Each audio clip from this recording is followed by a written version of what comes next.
Let me talk to you. What's up, football heads? Welcome back to that show. As always, I am your host, Kyle McQueen. I'm here with you on a Let Me Talk to You Tuesday on a Wednesday. And we got some good stories today. We got some news. I'm recording this on a Tuesday. I'm assuming that it will be consumed on a Wednesday or a much later date. But a lot of Vikings-centric news dropped today. If not Vikings-centric, Vikings-related. So we'll start with that. Stephon Diggs out for the season with a torn ACL. I mean, you guys know my feelings on Stephon Diggs. Obviously, you hate to see it. You hate to see anyone get injured. It would be nice to have an NFL season where nobody got hurt and we could just, who's the best team? Don't have to deal with any of the bullshit, but that obviously is never going to be the case. They play a very physical game, and people are going to get hurt. It is what it is. With the Texans, I mean, obviously, they had a really good receiving core last year. You got the pieces they got on the outside. You got a great tight end. They add Joe Mixon, who can catch the ball out of the backfield. So this shouldn't be a massively prohibitive loss for them. Obviously, it is a blow of some significance. I was talking to my boy Adam today, and he had just mentioned in passing, talking about various contenders, that he hasn't been super impressed by the Texans. And I don't think anyone's been super impressed by the Texans. But I would say for them to be 6-2 and to not have looked like the Detroit Lions look massively impressive. And we'll get into another best team balling, which, spoiler alert, is still the Detroit Lions. But the Texans, they haven't blown you away maybe the way that a Detroit Lions has. But they're 6-2. You can't argue with it. Maybe they're not playing their best ball, but they're finding ways to win. And it's a team that you could see still has room to grow and get hot later in the season. And the fact that they're 6-2 now and maybe not playing the best ball that they could play might be the best thing for them, might be the best thing for Texans fans. I mean, I have not watched a ton of Texans ball, but it feels like they're always kind of in these tight games. If they, other than the Vikings loss, they lost to Green Bay in a tight game. They're winning a lot of tight games, but they still have that potential to grow and get better and just start mollywopping teams by the end of the year. And you want to get hot in December, headed into the playoffs, and obviously losing Diggs kind of is a little bit of a blow to that, but you got Nico Collins, you got Tank Dell. Not sure what the injury situation is right there with those guys, but you got Dalton Schultz, Joe Mixon. So if I'm a Texans fan, I'm not terribly worried about this because you have the pieces to, I mean, look what they did last year with Adam. So is what it is, but Diggs, he'll recover. He'll be back next year. Joe Flacco has been named the starter for the now Sunday night tilt against the Vikings in Minnesota, which I'm very distressed about, and I'm incredibly happy that I threw a bag on the Colts, the old emotional hedge, yesterday in anticipation of this, because obviously Richardson started last weekend, and my thought was, are they really going to run it back with Richardson again, especially after, and I'll get into this right now. Anthony Richardson took himself out of the game, tapped the helmet, said, I need a blow. I got to come out. Take me out. I'm tired. And, you see that from skill position players. If a running back, they're just hammering it. Maybe he rips off a 60-yard run. It's like, I need a play. Like, let me get to the sideline. Let me get a drink of water. Put the backup in, whatever the case is. You might see guys on the defensive line. But I don't know if I've ever seen a quarterback take himself out of the game because he's tired. And again, he's a running quarterback and he runs around a lot. So, it's understandable that he might need a blow. But as a quarterback, I don't know if you can ever do that. So, that was a very odd thing. It was a bad look. And, he was upfront about it in the post game, but that might be a, outside voice, inside voice. Maybe don't let the people know exactly what happened there, because it's just going to create more scrutiny for you. But with that and the way he's been playing, I really was not confident that they were going to roll with him against the Vikings. So I threw a bag down on the Colts, the old emotional hedge. And now I'm glad I did it when I did it, because I'm expecting a line shift. I believe they were plus 215, and at last check they were plus 205. So it's shortened a little bit, but I'm expecting between now and Sunday night that at the very least is going to get down to like plus 175. So I'm glad I made my bet when I did, but that has me very nervous, because obviously Flacco, when he's played this year and then last year in relief with the Browns, was just lighting teams up. And as far as the Vikings go, I mean, first 6 weeks of the season, they were number one in defensive EPA, and the last 2 weeks, 32nd in defensive EPA. And I don't know if there's a good reason for that. I assume it's a combination of factors. You can look at it and say, teams are starting to figure out what Brian Flores is doing. Maybe a big thing for me is Blake Cashman's been out the last 2 games. He's the green dot. He's moving things around, and he's been playing lights out. I did not know much about him from his time with the Texans. I knew the name, didn't really know much about him as a player. I knew he's from Minnesota, so when we signed him, it's like, oh, okay, cool. A guy who went to Minnesota, grew up in Minnesota, coming back to the state. We lost Jordan Hicks, so it's like adding another piece in there next to Ivan Pace Jr. But he's played tremendous football for us. And then you see him getting taken out these last 2 weeks due to injury. You go from first in defensive EPA to 32nd. Like, I'm sure he's not the sole reason for that.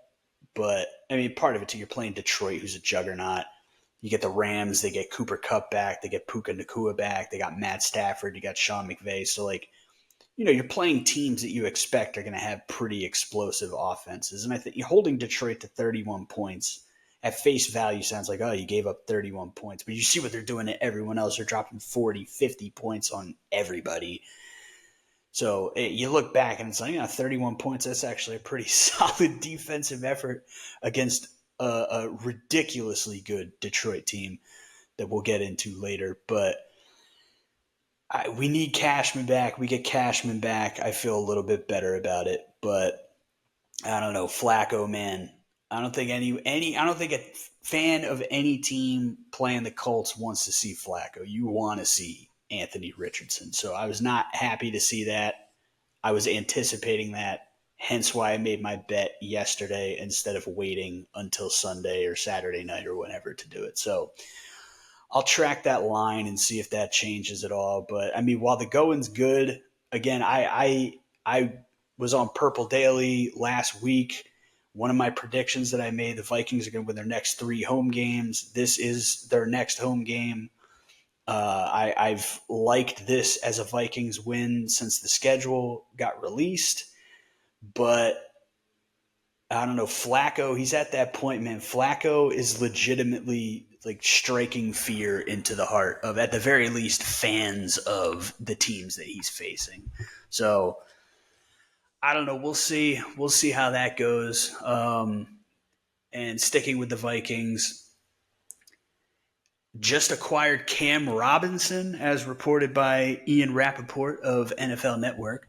The only thing I saw for compensation was a conditional 5th round pick in 2026, so you're not giving up much. I can't speak to Cam Robinson's play thus far this year. I know a good friend of mine is a Jags fan, and he has been pounding the table saying the reason the offense has been trash is that Trevor Lawrence has no time to throw the ball. Absolutely no time to throw the ball. He's getting hammered on every single play within like 2 seconds. He just has no time. They don't have time for longer developing routes. And so I don't know if Cam Robinson is a part of the problem. I don't know if Cam Robinson is the problem. I don't know if Cam Robinson is the one lone bright spot amongst the problem. I have no idea, but at least it shows a sense of urgency. And there's been a lot of discussion around Vikings land the last few weeks of how active are they going to be at the trade deadline? Are they going to target specifically a defensive tackle, Dexter Lawrence or Jeffrey Simmons? Both guys, I believe Jeffrey Simmons is 27 and Dexter Lawrence will be 27 next month in a few weeks. Both have 4 years left on their deal, including this year.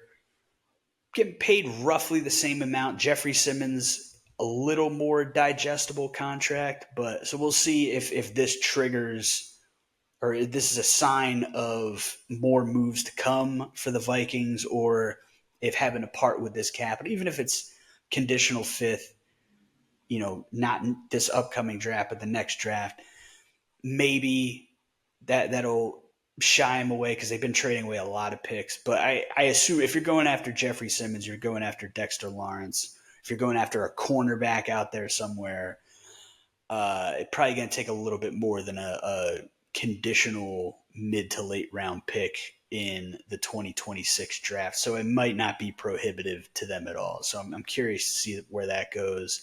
That Thursday night game, man. I was in attendance here in Los Angeles. Prior to that, I had attended 4 Vikings games in my life, 2 games at Old Giant Stadium, 2 games in Minnesota. They were 4-0 in games that I had attended, and I brought this up on Purple Daily. The last 3 Vikings games that I had attended, they won by a combined total of 64 points. So usually when I'm in the building, it signals good things for the Minnesota Vikings, and that was not the case last Thursday. Sloppy play, way too many penalties, obviously with the defensive EPA just giving up too much. I think for me, the key play was that play Harrison Phillips had Stafford corralled. It was going to force him to kick a field goal. He slips out of it somehow. Finds, I believe, Cooper Kupp for a touchdown, tied it up at 14, and then the second half, the Rams just took control. But it was too sloppy all around for the Vikings. But the talk of the game, obviously, was that last call on the safety that more or less ended the game, and how it was a blatant face mask on the defense against Sam Darnold. And the lead official comes out after the game and says that we couldn't see it on the field. And then you see a shot. It was like an over-the-shoulder shot where you could see he was looking straight at it, obviously, because it's his job, and he's standing right there. And you could see the head getting yanked around. So it's complete and utter bullshit that he didn't see it.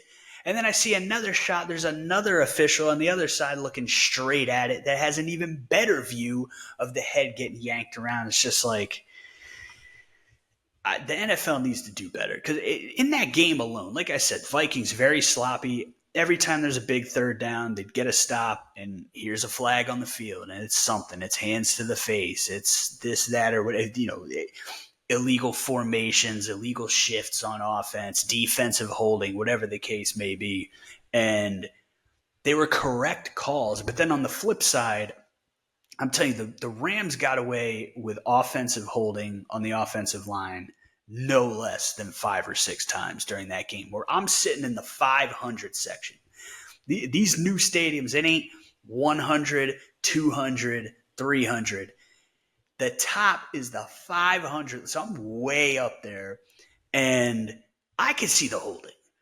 Watch it, not even watching the big screen in the middle, watching the players on the field from all the way up there, I could see the holding, like clear as day. And then you watch the replay on the screen, it's like, yeah, where's the flag? The officiating, and we talk about this every year, it never gets better. And It's just like they call what they want to call.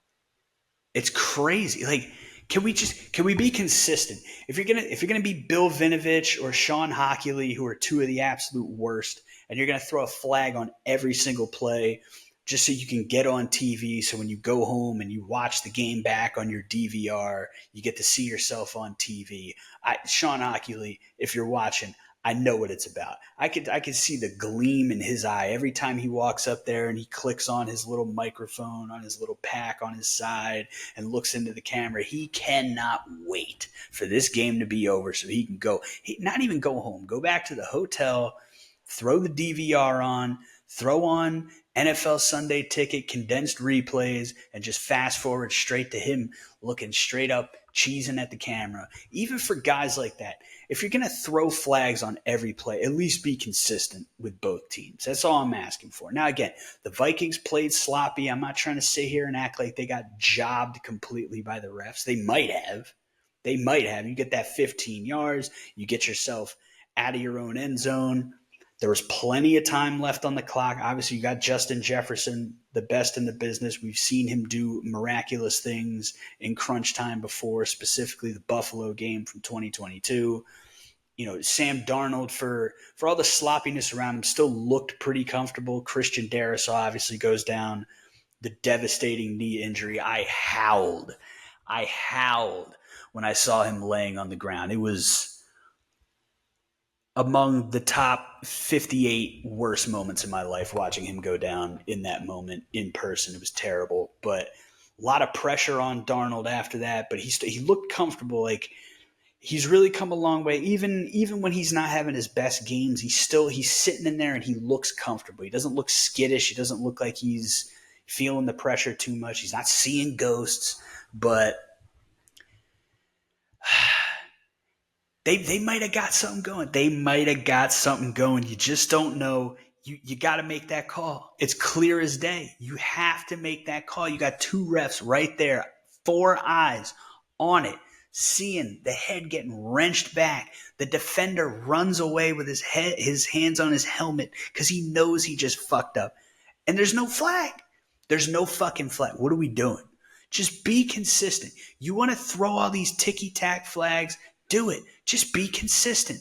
Don't flag one team for everything, and then every time the Rams are holding on the offensive line, we're not doing anything. We're just pretending it didn't happen. And then to end on such an egregious face mask penalty, it's ridiculous. But it is what it is. We got to move on.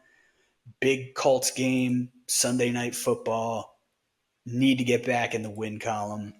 But enough about my Vikings, enough about my rants.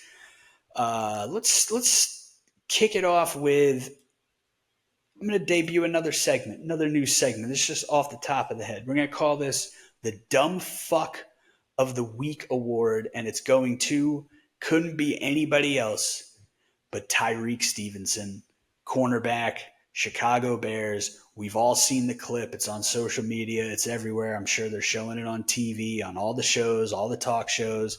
This dude, jawing with the fans. Now, he says he was talking to some Bears fans in the front row. Maybe he was jawing at the Commanders fans. I don't know. But either way, this dude is not watching the play at all. He's got his back to the play. He's in the end zone, jawing with the fans, whatever he's doing. You see a bunch of Bears fans in the front row pointing, saying, yo, the play's happening.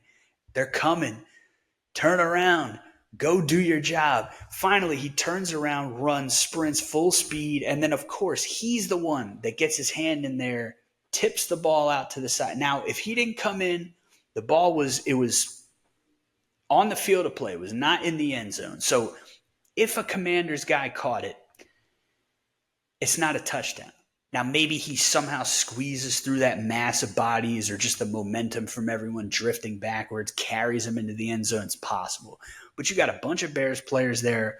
Who knows how the ball caroms? But him coming in from the side, a beat late because he's jawing with the fans and celebrating. He tips the ball, goes up, Commanders catch it, touchdown, Hail Mary, they win the game. And then he comes out after the game, and it's revealed that it was his assignment to block I believe, number 85 on the Commanders. It was his assignment to get him out of the play. So even if you want to say, well, he still made it in and he got his hand on the ball and he tipped the ball and it was just an unfortunate bounce. His assignment was to stop 85 from getting in the end zone, to stop him from doing exactly what he did. So Tyrique Stevenson, you are the inaugural dumb fuck of the week. Sorry, I hope you learned from it. I hope you get better. Obviously, I was happy with the outcome as a Vikings fan, not wanting to see. Because if the Bears won that game, the Vikings then all of a sudden are now somehow in the span of 7 days go from undefeated top of the division to last in the division because it is the best division in football and is shaping up to be one of, if not the best division in the history of football. We'll see come the end of the year, but it was a relief. So as a Vikings fan, thank you, Tyrique Stevenson, for being a dumb fuck. And your award is in the mail. It does not come with a cash prize. Sorry. I will stick with that game. Jaden Daniels, I liked him coming out of the draft. He had the most experience out of all of these guys. I guess him and Bo Nix and Michael Penix were kind of all in that upper echelon of in terms of how many starts they had in their college career. But, Jaden Daniels was sort of a step above those prospects and what people were expecting from him as a pro, just with the athleticism and all that. Jaden Daniels, number 2 pick. Caleb Williams, number 1 pick. Showdown, mid-season. Both guys have had time to kind of, settle in, get comfortable, learn on the fly. And Jaden Daniels outclassed him. Now, I've been on the record saying Caleb Williams, it's going to take some time because he needs to get comfortable being a game manager to then be able to fully utilize his special skill set on top of that to be the dynamic player he was in college, the Heisman winner he was in college, in the pros.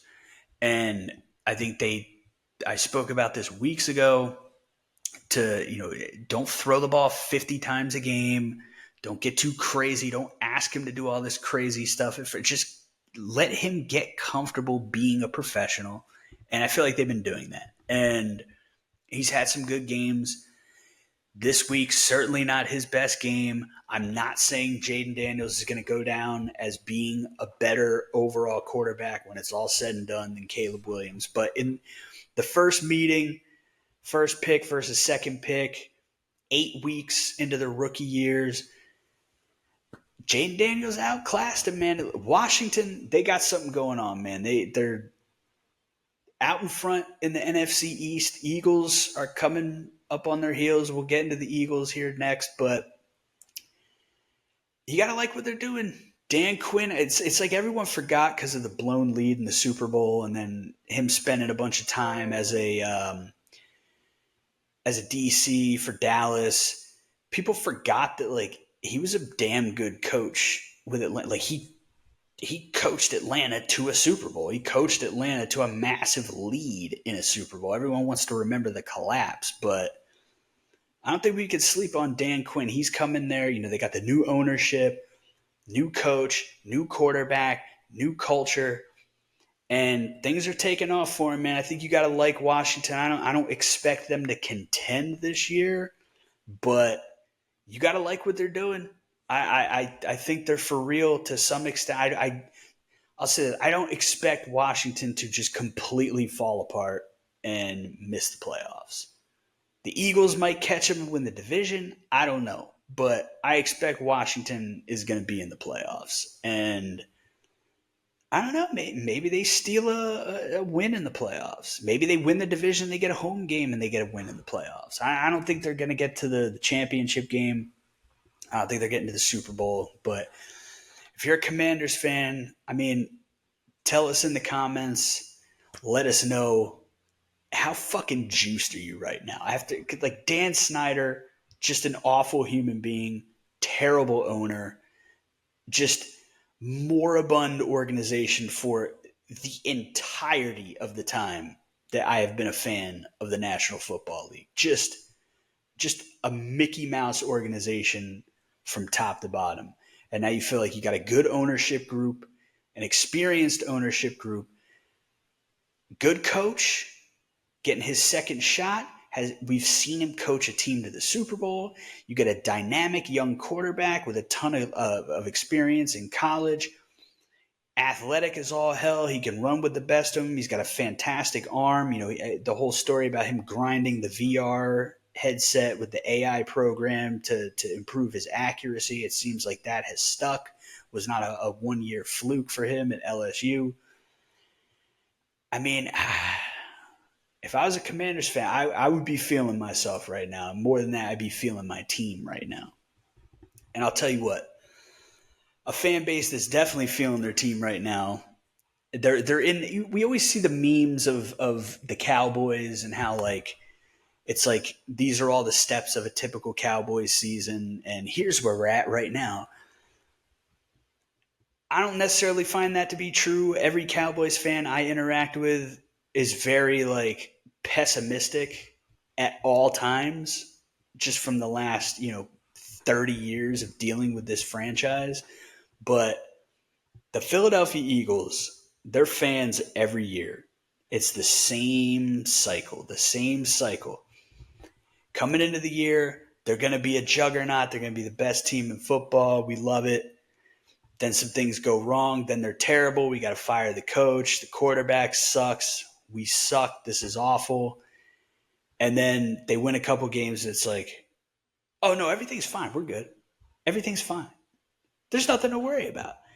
But you watch that game on Sunday and wasn't much to worry about in that game on Sunday. The Eagles came out and handled business against the Bengals.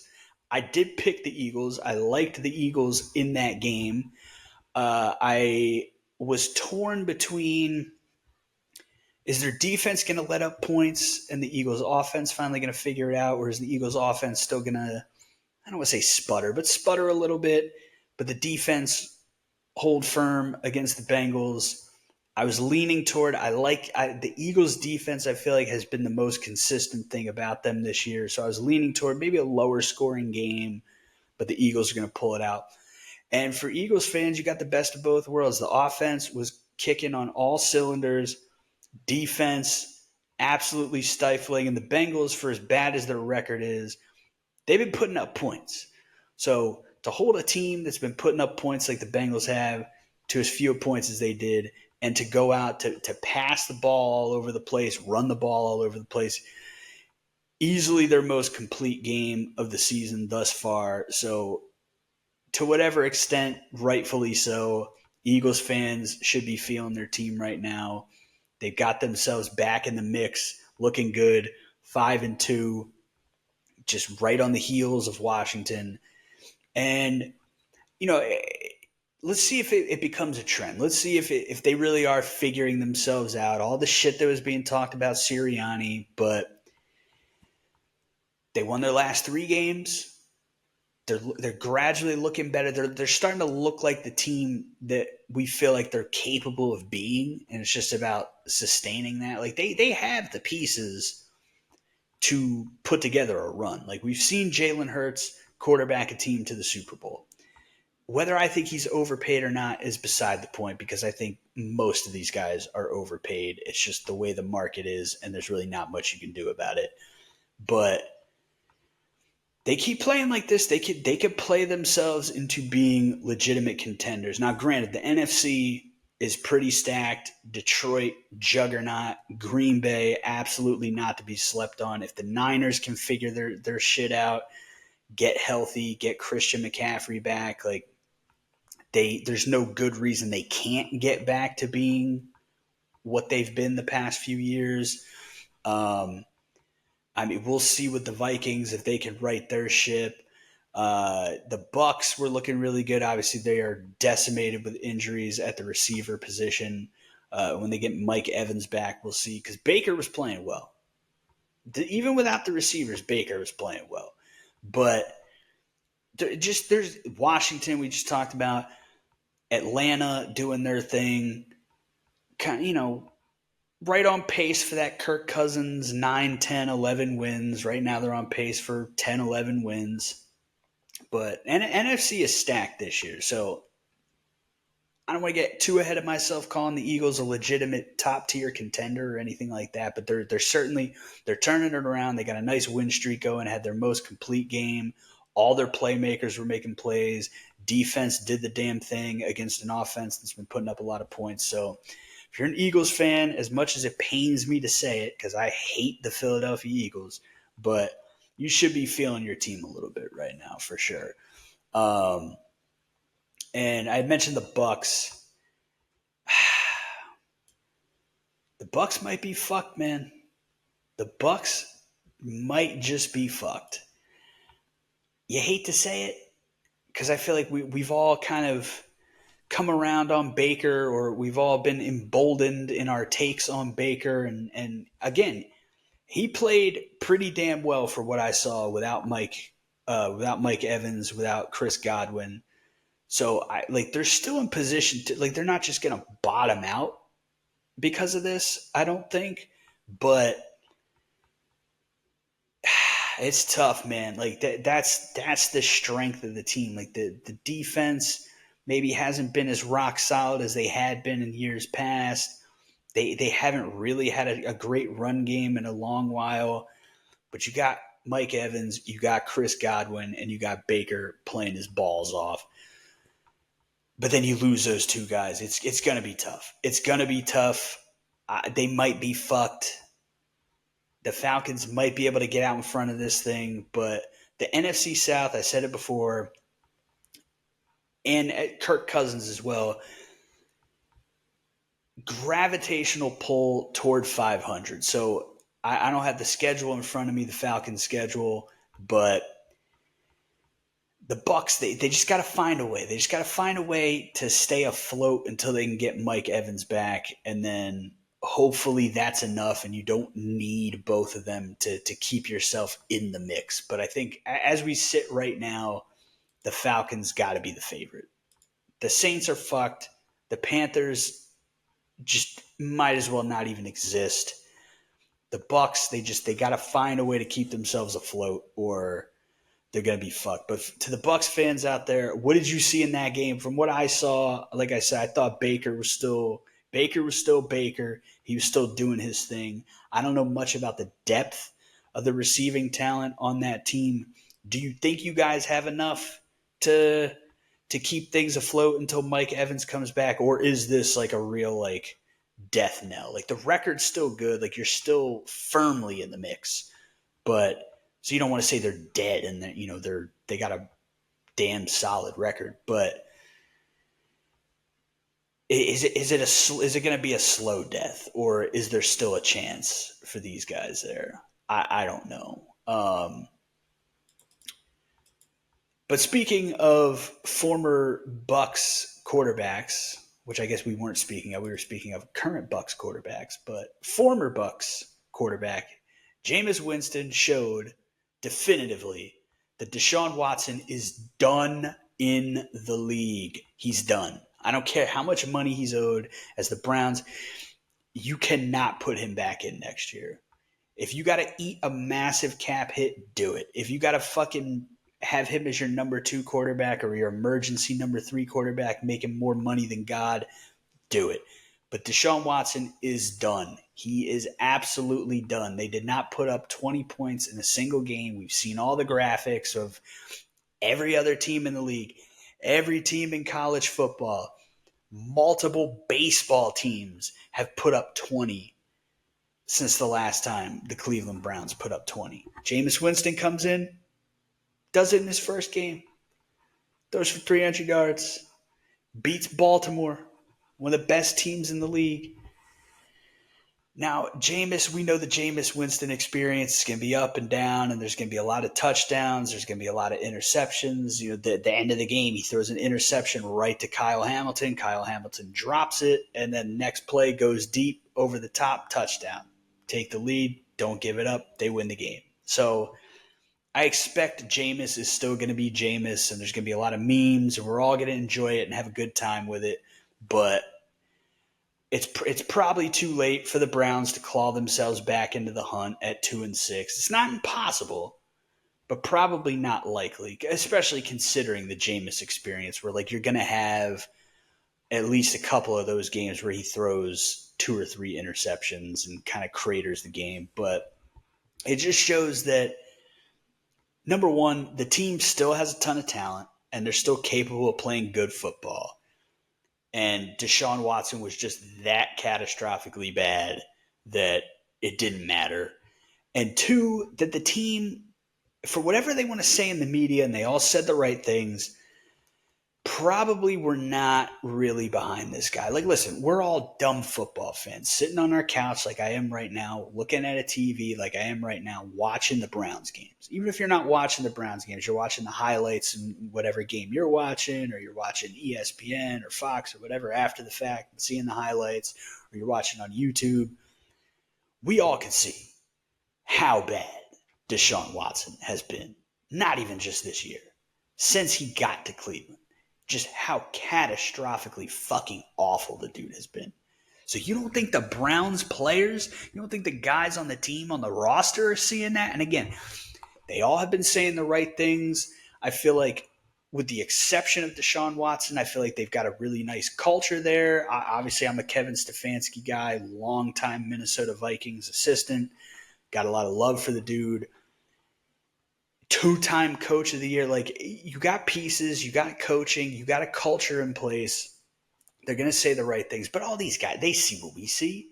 They see it more than we see because they're going in on Monday, Tuesday, watching film from the game, seeing how Deshaun Watson is just awful. He's awful. He has to be done. The 26, 27, 28, 29, however many fucking cases he's got against him now for sexual assault and sexual harassment and rape or whatever awful things he allegedly did, put that to the side for the sake of this argument. This is a football show. We're going to talk football. From a football standpoint, Deshaun Watson sucks. He's bad at football. He hasn't always been bad at football. He used to be electrifying at football. He was fantastic at football. And whether it's all this weighing on his mind or it's just the time off, whatever the case may be, if it's the football god saying, yo, fuck this dude, we're going to take his talent like the Monstars and we're not even going to put it into somebody else's body. We're just going to throw it in the trash. Fuck you. Whatever happened. Deshaun Watson sucks at football. He needs to be done in the league. Get him out of here. I feel like most of us believe. I don't know what the full extent of what he did on those massage tables was, but I think most of us feel like something probably went on. You got that many people accusing you of something, like something's probably going on. Just get him out of here. He sucks at football. It's not even like he did all this heinous shit or allegedly did all this heinous shit and is out here balling like he's peak Deshaun Watson. He's not even close. He's not even close. He's awful. Get him out. Get him gone. In fact, I would go so far as to say, you know what? We should all come together as a football community and say to the NFL, make a one-time exception. Let them cut his ass, get him out the league, and just don't put the cap hit on him. Just let the Browns off the hook. Actually, you know, I take that back because their owner was the dumb fuck that was like, yeah, this guy who's got all these sexual assault cases against him and is injured and out for the year, let's give him a fully guaranteed deal. So, Jimmy Haslam, fuck you on behalf of the Browns fans. And if the Browns fans, if you're out there and you don't want me to say Jimmy Haslam can go fuck himself on behalf of you, I will not. Let me speak on behalf of the Browns fans that would say, fuck Jimmy Haslam. Fuck Jimmy Haslam. But I feel bad for the Browns fans, man. They've been through decades of just absolute shit. They had to watch their team get yanked out in the middle of the night, had to watch them come back, fucking draft Tim Couch, deal with all that shit, just quarterback after quarterback. Finally, they get a guy in Baker Mayfield, leads them to the playoffs after however long. They beat Pittsburgh in the playoffs. And then shit gets wonky there. They got to go watch him go to fucking had his cup of tea with the Rams and look fantastic on a Thursday night, learning the playbook on the flight over, then go to Tampa Bay, lead them to the second round of the playoffs, and they're stuck here with fucking Deshaun Watson. Browns fans, I feel for you. But you got Jameis now. I don't know if it's enough. They should have done this weeks ago. But even if it's not enough, at least it's going to be entertaining, and you don't have to hype yourself up to sit down and watch your favorite team that you've rooted for 5 years, 10 years, 20 years, 30, 40, 50 years being led by an alleged repeat offender when it comes to sexual violence. So at least you got that out of the way. You can enjoy the roller coaster ride of Jameis Winston. You can enjoy the memes and the clips of him saying the funny things that he says. Enjoy that, and I don't know. Maybe you figure it out this year. Maybe not, but if not, we'll see you next year. I'm gonna stick in the AFC North. The Bengals, man, we know they start bad. They do it every year. They have a bad September, but we're at the end of October now, and they're 3-5, and they just got throttled by the Eagles, who, again, good team, but they were kind of, they're figuring some stuff out. They're not in peak form. Well, they looked like they were in peak form against the Bengals. So the Bengals might be washed, and I think, and this is not meant to be a hot take. I'm not making a declarative statement here, but we might need to have an honest discussion about whether Joe Burrow truly is in the tip-top number one upper echelon, the upper crust of quarterbacks. Because to be in that tip-top tier, the top tier, which is only a very small handful of guys, you got to be able to get paid big-time money. And then as a result, you're not able to pay everybody else. You're not able to have the depth at various positions that you want because you're putting so much money into the quarterback position because this is your guy. And I'm not saying Joe Burrow ain't the guy. Took the team to the Super Bowl. We know Joe Cool. He won a championship in college. We know what he's capable of. He's obviously an elite tier quarterback. But the big thing is when you're paid that much money, and this is why I hate the contracts now. I think everybody's overpaid. Dak's overpaid. Jalen Hurts is overpaid. Brock Purdy's going to be overpaid. All these guys are overpaid. And it's not about them. It's about the market. It's not a shot at any of those guys. So don't at me. Unless you want to praise me, then you can at me. At Football Heads Show on Instagram. There's 2 S's in there. Football Heads Show. Like, subscribe, follow, do all that good stuff. But if you're going to be paid that much, you got to be able to fill in some of those gaps with your play. You're getting paid that money that could go to some backup linebackers, some backup cornerbacks for when guys get injured. You need guys to step in and take over and have it be as seamless as possible. Next man up. You might not be able to pay. Look at the Bengals.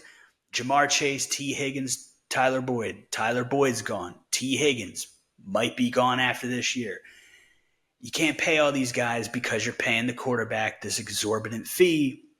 The quarterback has to be able to fill in those gaps with his play. And Joey B has not filled in those gaps. They have not been able to get dubs. Now, it's not all on him. There's even when you're paying that much and there's going to be holes elsewhere, like it's still on the front office to decide, okay, what holes are we okay with having some holes? Where are we okay with not having the depth? And where are we going to allocate the resources that we do have left after the big contract? Where are we going to put those resources into? So it's certainly not all on him, but regardless, whatever the front office does, like it's your job. You're the $50 million, $55 million, $58 million, $60 million quarterback. It's on you as that highest paid guy on the team, as one of the 5 highest paid guys in the history of the league, to fill in those gaps. And there's obviously, you win as a team, you lose as a team. He is not the reason that they're losing all these games, but I don't know, because you look at Josh Allen, they trade Stephon Diggs, they lose Gabe Davis.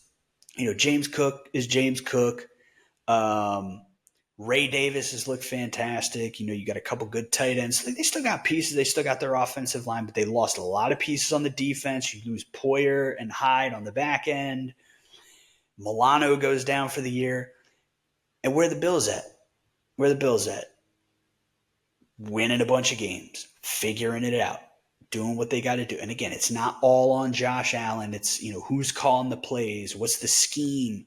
How are we fixing the scheme to account for some of these losses? But Joe, and again, the Bengals have been putting up points, but Joe Burrow's got his pieces. He's got Jamar Chase and T. Higgins.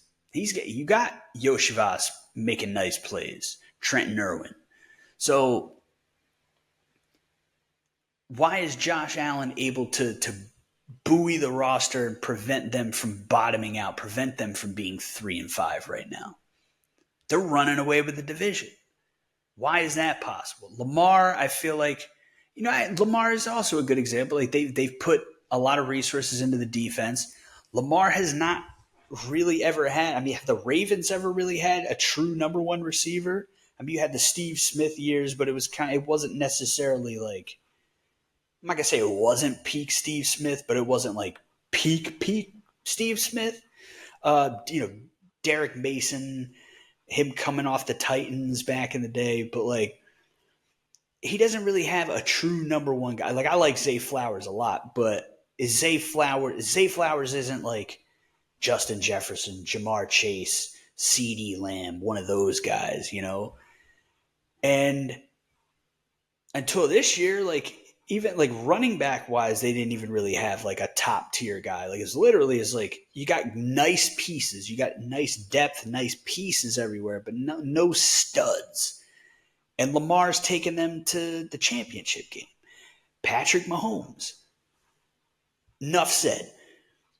Joey Burrow was the fourth guy in that foursome of guys where at any given, Patrick's number one, but at any given time, Josh Allen might be two, Burrow might be two, Lamar might be two in whatever capacity. But those are the four guys. That was your current Mount Rushmore of quarterbacks in the league right now. Those are the guys. Everybody else, you might be elite, but you're not in that tip top tier with those guys where you feel like no matter what, because we got this guy, as long as he's healthy, we're going to win a bunch of games, we're going to make it to the playoffs, and we're going to have a chance to go on a run because that's the type of guy he is. We might need to reevaluate Joe Burrow being in the tip-top tier. Certainly, I would still put him up there in a top 4, top 5 guy, but we might need to tighten that tip-top tier just to those three guys of Patrick Mahomes, Lamar Jackson, Josh Allen. I don't know. I don't know. I'm not, again, this is not meant to be a hot take.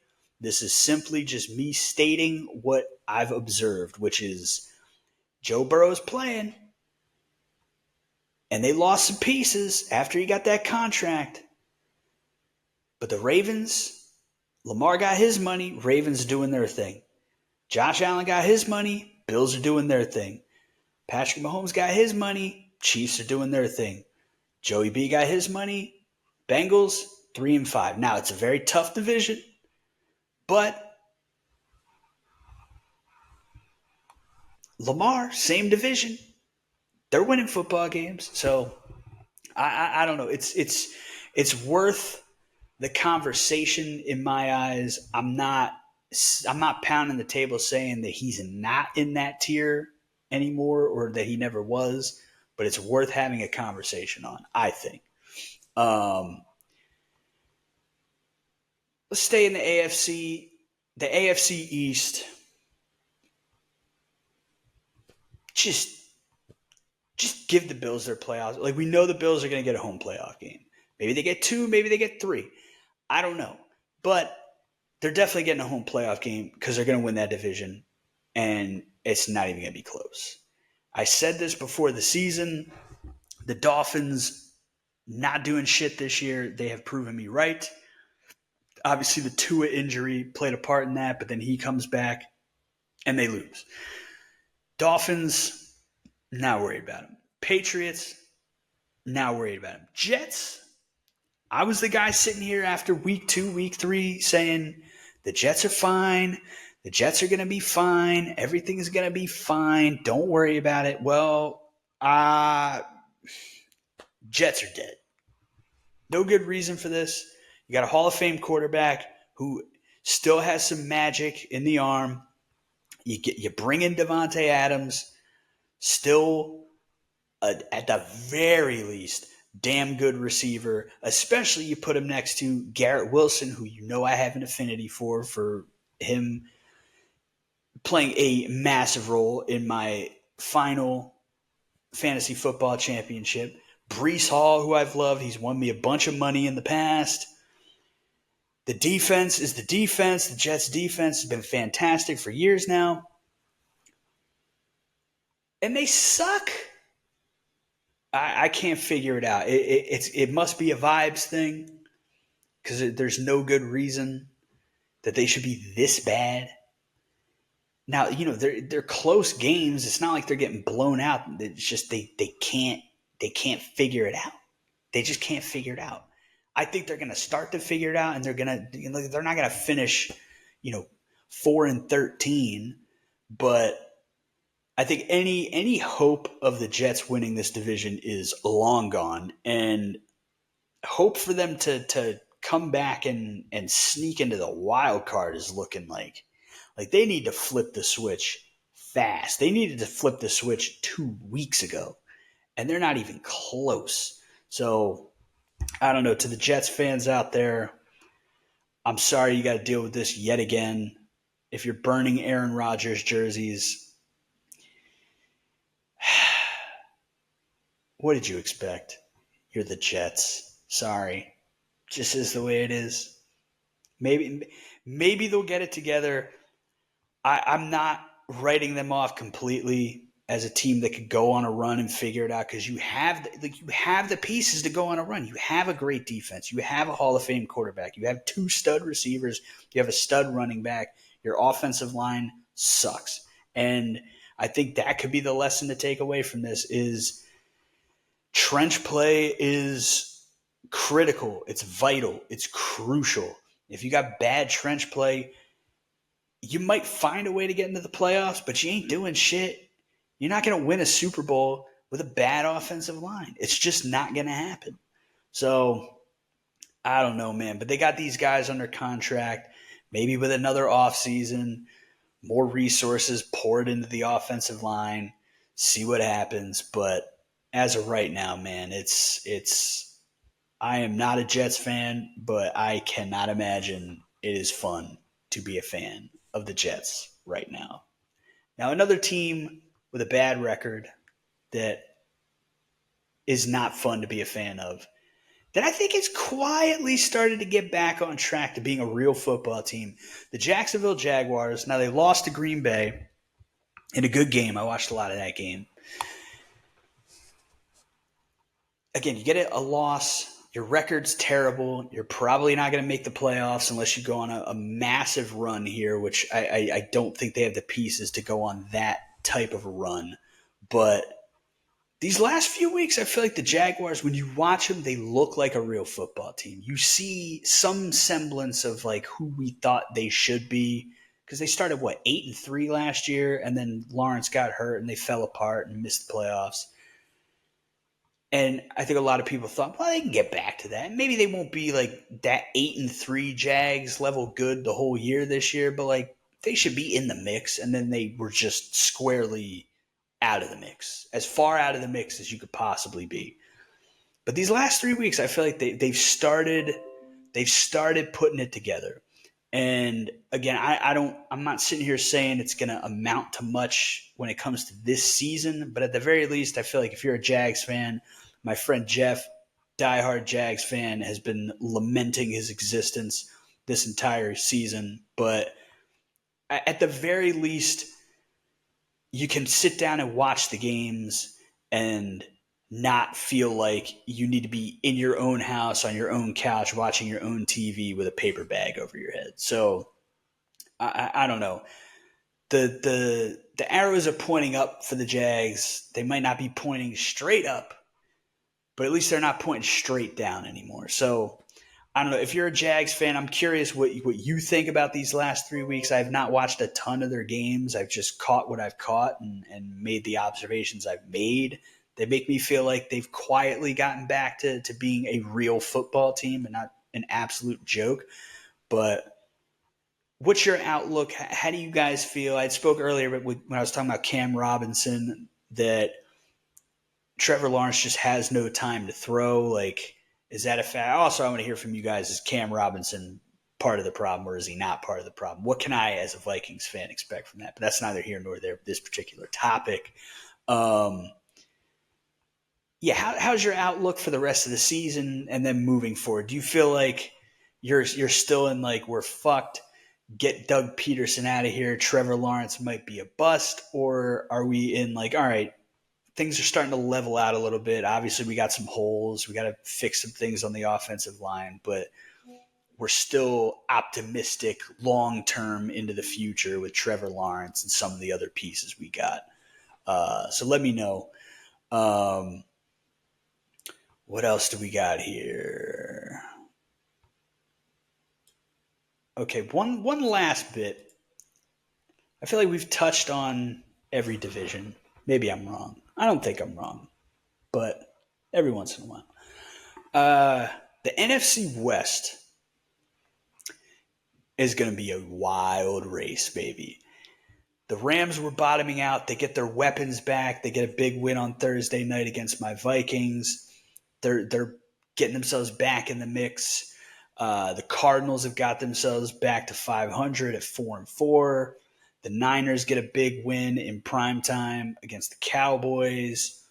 And the Seahawks appear to be cratering a bit, but they got themselves a good chunk of wins to start the season. So if they can withstand this and find a way to kind of get back on the upswing, get some momentum back, the NFC West race down the stretch is going to be bonkers. I see Chris Brockman with the Rich Eisen show has now for 2 weeks been adamant that the Vikings are going to miss the playoffs. So fuck you, Chris Brockman. But he thinks two teams in the North are getting in, two teams in the East, one team in the South, two teams in the West. And the more time goes on, the more this is an interesting debate because the West and the North play each other this year. And I think that's going to be critical to decide who's getting how many wild card spots. Because as it stands right now, the North is looking at 3. I like the way the Eagles are trending. Like I said, I don't think the Commanders are going to fall apart. I like them. I like the two of them. The Bucks are falling back to earth with the injuries to Mike Evans and Chris Godwin. So the Falcons are kind of putting themselves in prime position to take that division. And then in the West, you got all 4 teams kind of in the mix together. So if the North can dominate the West in these head-to-head matchups, then I think the North puts themselves in a position to get through. Because like the North is going to beat up on each other. The West is going to beat up on each other.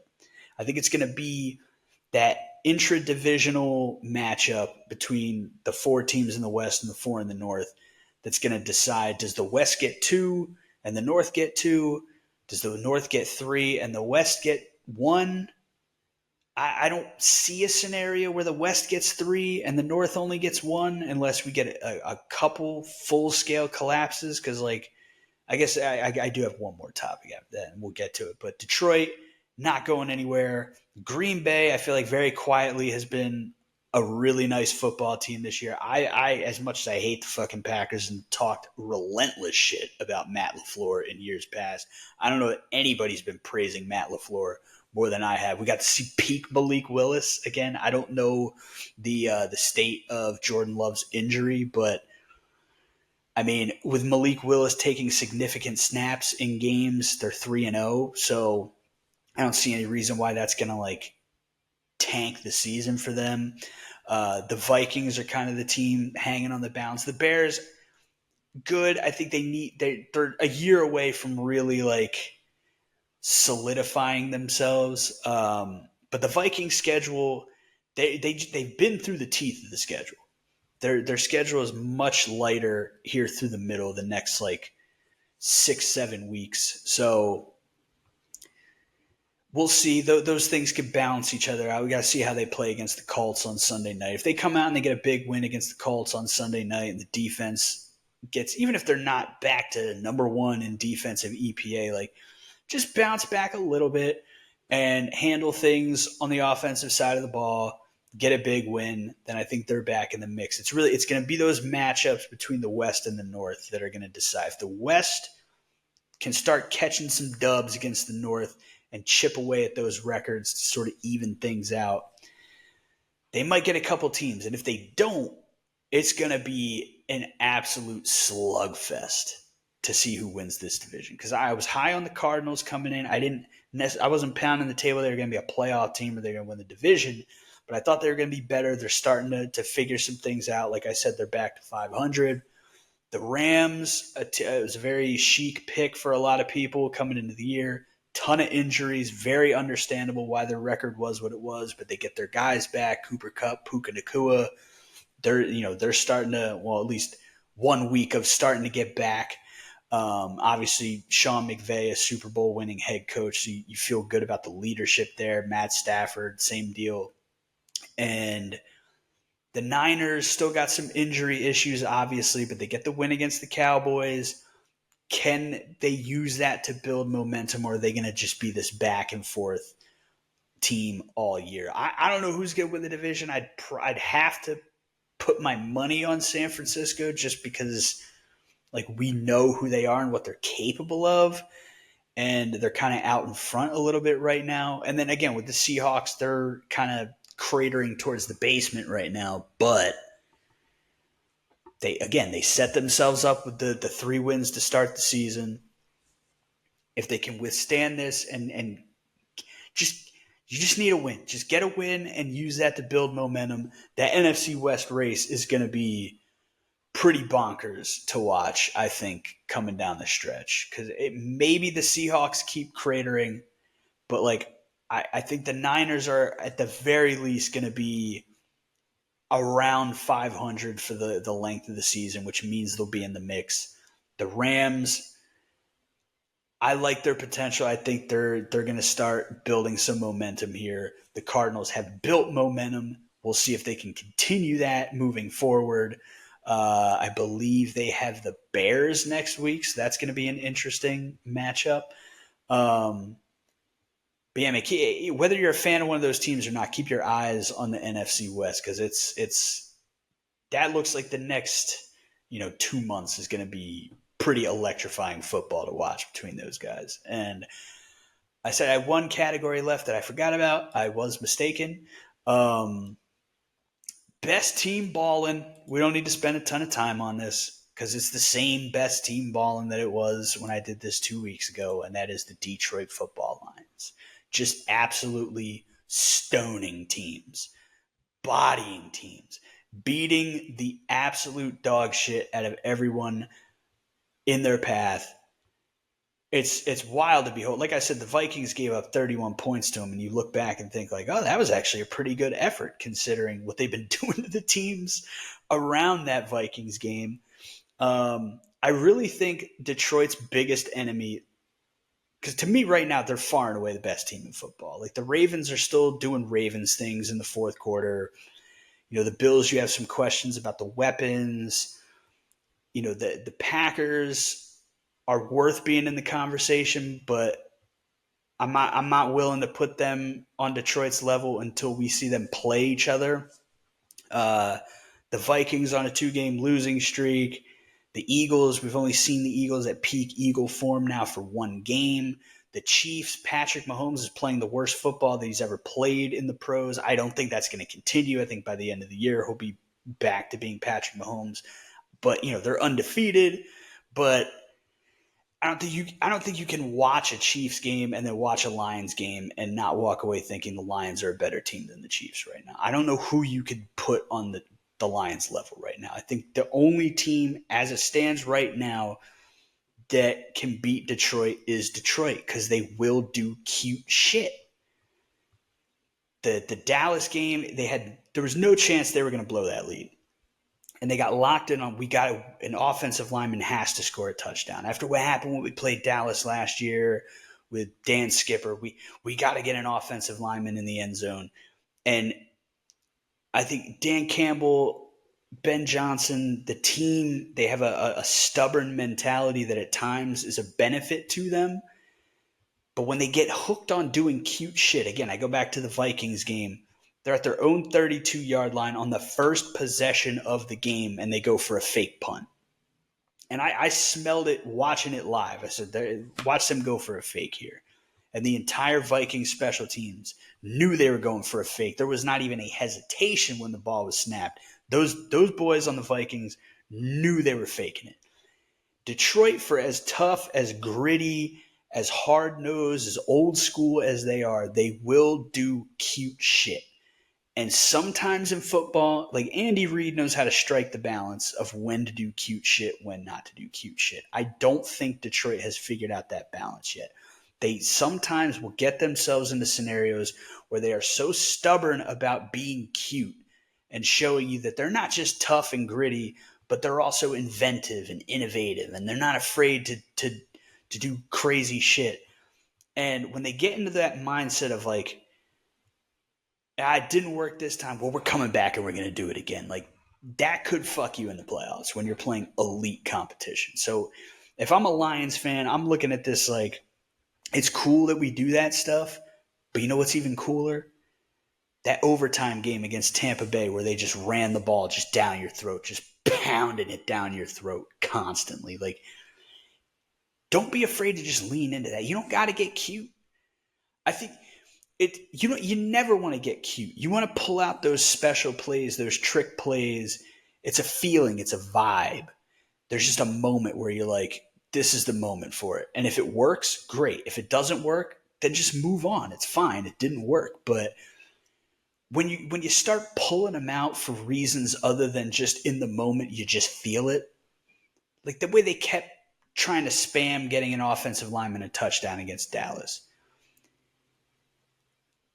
It's going to backfire. And you can get away with it in the regular season because, like, if it costs you a game in the regular season, it costs you a game in the regular season. Like, you're running away from everybody. You're beating the dog shit out of everybody. It's fine. But when you get to the playoffs, you cannot just be doing cute shit for the sake of doing cute shit. And you sure as hell cannot get stubborn about, well, the cute shit didn't work this last time. Fuck it, we got to do some other cute shit right now. We got to prove that we can do cute shit. Just don't do cute shit. If you're mean and nasty and tough and gritty and physical and all that good stuff, old school, you don't have to be cute. Don't be cute. Nobody's looking at Detroit saying like, look at this cute team. Like, you want them to fear you and to have those extra little special plays here and there in your bag to kind of like catch people off guard. That's great. But when you start like trying to manufacture it happening, then you're getting cute and then you're getting away from who you are. You're not a cute team. You're the fucking Detroit Football Lions, Motor City. Just pound the rock, be efficient as hell in the pass game, be tough, be gritty, and sprinkle in, when the vibes are right, a trick play here or there, and let that be that. Just don't get cute. Well, for me as a Vikings fan, please continue to get cute and somehow derail your season so that we can catch back up and win the division. But from a Detroit fan perspective, just don't get cute. Don't do it. There's no need. Just don't do it. Trust me. I'm a football head. And with that, till next time, take it easy, football heads. Because if you go piss like a puppy, stay on the porch and let the big dogs eat.